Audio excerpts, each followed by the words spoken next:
El conflicto entre Israel y Palestina es, sin duda, uno de los más largos y complejos del mundo. Para intentar entender qué pasa hoy, es absolutamente fundamental mirar atrás, conocer su historia. En este análisis vamos a recorrer los hechos clave que han ido dando forma a la región con un único objetivo: ofrecer una perspectiva lo más informada posible. Y esta es la pregunta del millón, ¿verdad? Con tanta violencia, con un ciclo que parece no tener fin, es muy fácil sentirse perdido. Para poder entender el presente, tenemos que viajar a las raíces históricas del conflicto. Así que vamos a explorar juntos esos momentos que lo definieron todo. Para no perdernos en esta historia tan densa, esta va a ser nuestra hoja de ruta. Empezamos en los orígenes antiguos, pasamos por la época del mandato británico y ese momento clave que fue en 1948. Analizamos la era de la ocupación y la resistencia, y terminamos preguntándonos por los desafíos actuales para la paz. Muy bien, pues vamos a ello. Empecemos por el principio de todo. La historia antigua de una tierra que ha sido el hogar de muchísimos pueblos y una encrucijada de imperios. A ver, desde la antigüedad, esta región ha sido un verdadero crisol de culturas. Allí vivían los ancestros tanto de judíos como de palestinos. Claro que a lo largo de los siglos fue conquistada por un imperio tras otro. Pero aquí llega un punto de inflexión brutal. En el año 70 los romanos destruyen el segundo templo, que era el corazón de la vida judía. Esto acelera muchísimo su dispersión. Y la expulsión final en el 135, intensifica ese exilio.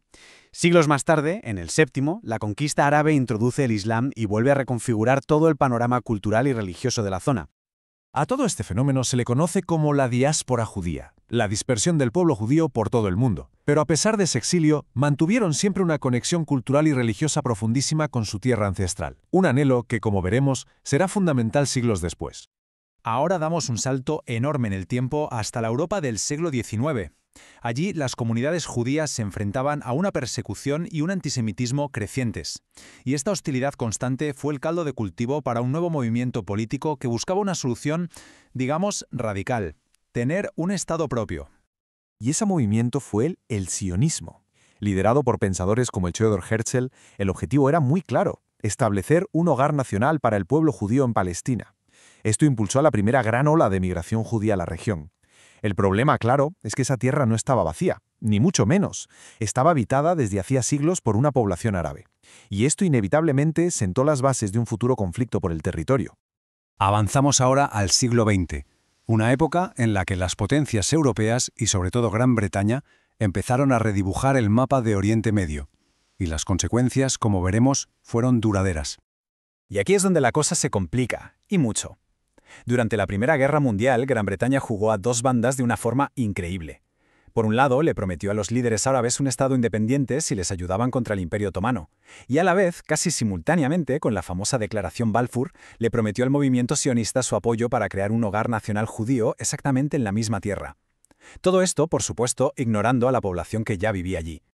Bueno, pues termina la guerra y Gran Bretaña recibe el control de Palestina. Bajo su administración, la inmigración judía se disparó, lo que, como era de esperar, aumentó las tensiones y provocó los primeros movimientos organizados de resistencia civil por parte de la población palestina. Todo esto nos lleva a uno de los momentos más decisivos de toda esta historia, el periodo que vino justo después de la Segunda Guerra Mundial. Hay que entender el momento. El mundo acaba de salir del horror del Holocausto. Había un consenso internacional urgente. El pueblo judío necesitaba un refugio seguro. Y aunque se hablaron de otras opciones, la conexión histórica y religiosa con Palestina la convirtió en el lugar elegido para crear un nuevo Estado. Y así, en 1948, se proclama la fundación del Estado de Israel. Para el pueblo judío fue la culminación de un sueño, un momento de celebración. Para la población palestina, sin embargo, fue el comienzo de un desplazamiento masivo y de una guerra con los estados árabes vecinos que les cambiaría la vida para siempre. El coste humano de esa guerra fue devastador. Las cifras hablan por sí solas. Más de 700.000 personas palestinas fueron expulsadas de sus casas o tuvieron que huir, convirtiéndose en refugiados de la noche a la mañana. Para los palestinos, este evento tiene un nombre: la Nakba. Significa catástrofe. Y la palabra se queda corta. No fue solo perder tierras o casas, fue la desintegración total de su sociedad, de su cultura, de su vida política. Un trauma cuyas consecuencias llegan hasta hoy. Pasamos ahora a las décadas siguientes. El conflicto evolucionó y entró en una nueva fase, una marcada por la realidad de la ocupación militar y por el surgimiento de nuevas formas de resistencia. En 1967, la Guerra de los 6 Días vuelve a cambiar el mapa por completo. Israel ocupa militarmente Cisjordania y la Franja de Gaza, que eran los dos territorios donde se había concentrado la población palestina. A partir de ese momento, la vida de millones de palestinos pasa a estar bajo un régimen militar. La vida bajo ocupación, con el despojo de tierras, la represión, se volvió intolerable. En 1987, la tensión estalló en un levantamiento popular masivo conocido como la Primera Intifada. Es una palabra que significa sacudida, y fue exactamente eso, un intento de sacudirse el control militar. Este periodo se convierte en un ciclo trágico de conflicto y esperanza. La primera intifada ve nacer a Hamás. En 1993 los acuerdos de Oslo parecieron traer una luz, una promesa de paz. Pero esa esperanza se rompió en 1000 pedazos con el asesinato del primer ministro israelí Isaac Rabin. El fracaso de las negociaciones que siguieron desató una segunda intifada mucho más violenta. Y ya en 2006, la victoria electoral de Hamás en Gaza profundizó la división política palestina, atrapando la región en un patrón de violencia que se repite una y otra vez. Con todo este bagaje histórico, que no es poco, llegamos al presente para analizar los enormes, gigantescos obstáculos que impiden una solución pacífica y duradera.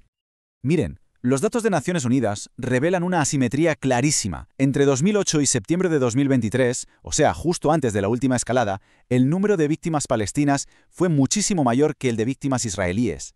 Esta desproporción nos da una idea de la dinámica de poder sobre el terreno y del impacto tan desigual del conflicto. Y entonces llegó octubre de 2023. El ataque de Hamás y la posterior respuesta militar de Israel llevaron la violencia a un nivel que simplemente no se había visto antes. Miles de víctimas civiles en ambos lados y una catástrofe humanitaria en Gaza de proporciones históricas. Siempre se habla de la solución de dos estados, ¿verdad? Pero para llegar ahí, los obstáculos son gigantescos. Haría falta un alto el fuego total, parar la construcción de asentamientos israelíes en territorio ocupado, un reconocimiento mutuo y, sobre todo, que los grupos en el poder de ambas partes rechacen sus ideologías más extremistas, desde las que quieren borrar Palestina del mapa hasta las que buscan la destrucción de Israel. Así que al final la pregunta crucial sigue ahí, sin respuesta. Después de décadas de violencia, de desconfianza, de traumas que pasan de generación en generación, ¿cómo se puede empezar a construir la paz? La verdad es que no hay respuestas fáciles. Pero informarse, cuestionar los prejuicios y reconocer la humanidad de todas las víctimas es, sin ninguna